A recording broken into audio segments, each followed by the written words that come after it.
आज के इस वीडियो में बनाएंगे ट्रेडिशनल कांदा पोहा की recipe Maharashtrian style. Hello friends, welcome to my kitchen. मैं हूँ पूजा। चलिए बनाना शुरू करते हैं। पोहा बनाने के लिए सबसे पहले मैंने यहाँ पे एक बड़ी कटोरी पोहा लिया हुआ है, जिसे मैंने छन्नी में रख के नल के नीचे सादे पानी से धुल के सारा पानी निथार लिया है और इसको बिल्कुल ऐसे ही छोड़ दिया है। अब हम चलते हैं गैस की तरफ। तो सबसे पहले कढ़ाई में हम 2 बड़े चम्मच तेल डालेंगे। आपको जो भी तेल चाहिए आप वो तेल डाल सकते हैं, या फिर आप देसी घी का भी इस्तेमाल कर सकते हैं। तेल को गुनगुना होने दें। बिल्कुल गरम तेल हमें नहीं करना है, इसमें हमें धीरे धीरे ही गरम करना है। तेल डालने के बाद हम कढ़ाई को इस तरीके से हिला लेंगे। अगर आप नॉनस्टिक पैन में बना रहे हैं तब कोई बात नहीं, और अगर आप नॉर्मल लोहे की कढ़ाई या किसी और बर्तन में बना रहे हैं तो फिर आप ऐसे हिला लेंगे तेल को। ये चारों साइड लग जाएगी तेल बर्तन में, इससे हमारे पोहे साइड्स में चिपकेंगे नहीं। इस तरीके से तेल हमारा जो है वो अच्छा गर्म हो गया है।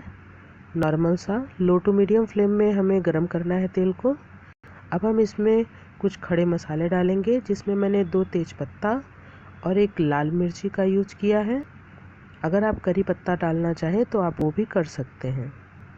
इसे हम धीरे धीरे पकने देंगे ताकि इसका फ्लेवर आराम आराम से तेल में आ जाए। थोड़ी देर बाद हम इसमें डालेंगे राई। राई का दाना मैंने 1 चम्मच डाला हुआ है। आप छोटी या बड़ी राई कोई भी ले सकते हैं। अगर हमारा तेल ज़्यादा गर्म रहेगा तो राई बाहर की तरफ सारी उड़ जाएंगी, इसलिए हमें थोड़ा नॉर्मल तेल में ही राई डालना है ताकि राई हल्के हल्के से पके। देखिए इसमें से काफ़ी बुलबुले आ रहे हैं, राई से बुलबुले आने बंद हो गए हैं। अब हम इसमें डालेंगे कटे हुए हरी मिर्च, 1 से 2। आपको जितना तीखा बनाना हो आप उतनी हरी मिर्ची डाल सकते हैं। हरी मिर्च का जो साइज़ है आप थोड़ा बड़ा काटें, ये बाद में खाने में बहुत ही अच्छी लगती है। हरी मिर्च भी धीरे धीरे कलर चेंज कर रहा है। लो टू मीडियम फ्लेम में ही हमें इतना प्रोसेस करना है। मिर्ची के ऊपर हल्की सी परत आने लगी है, आप देख सकते हैं। अब यहाँ पे हम ऐड कर देंगे अनियन को। यहाँ पे मैंने एक बड़े साइज़ का अनियन लिया हुआ है, जिसको मैंने स्लाइस काट लिया है।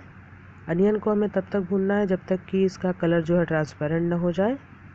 इसे हमें बिल्कुल रेड नहीं करना है, बस कलर ट्रांसपेरेंट होने तक ही भूनना है। हमारा अनियन अब तैयार है। अब हम इसमें डालेंगे हरे मटर। यहाँ पे मैंने एक छोटी कटोरी हरे मटर लिया है और एक मीडियम साइज का आलू जो है इतने छोटे छोटे टुकड़ों में एक बराबर मोटाई में काट ली है। बहुत ज़्यादा मोटा हमें नहीं काटना है, अदरवाइज ये जल्दी पकेंगी नहीं। साथ ही हम इसमें कुछ मसाले डालेंगे, जिसमें मैंने नमक और हल्दी का यूज किया है। इसके अलावा हम इसमें कोई भी मसाले नहीं डालेंगे। अच्छे से मिक्स करेंगे। इसे ढक के हमें पकाना है। बीच बीच में हमें खोल के चलाते रहना है इस तरीके से, ताकि ये नीचे से लग न जाए। एक बार चलाने के बाद हम इसमें डाल देंगे 1 बंच धनिया कटा हुआ, और अगर आपके पास हरा लहसुन है तो 1 डंडी हरी लहसुन की भी आप डाल सकते हैं। इससे टेस्ट काफ़ी बढ़ जाएगा। इसे ढक के हम तब तक पकाएंगे जब तक कि हमारा आलू पक न जाए। हमें बीच बीच में खोल के चलाते रहना है। मेरा आलू पक गया है, आप देख सकते हैं एकदम आसानी से ये उंगलियों की सहायता से फूट रहा है। अब हम इसमें भिगा के रखे हुए पोहा को ऐड करेंगे। पोहा डाल के हम 1 मिनट के लिए अपने आलू मटर के मिक्सचर पे फैला देंगे। इसे अभी चलाना नहीं है, 1 मिनट तक हम इसे ऐसे ही छोड़ देंगे। इसके बाद हम धीरे धीरे करके इसे मिक्स करेंगे। लो टू मीडियम फ्लेम में हमें ये रेसिपी बनानी है। अच्छे से मिक्स करेंगे।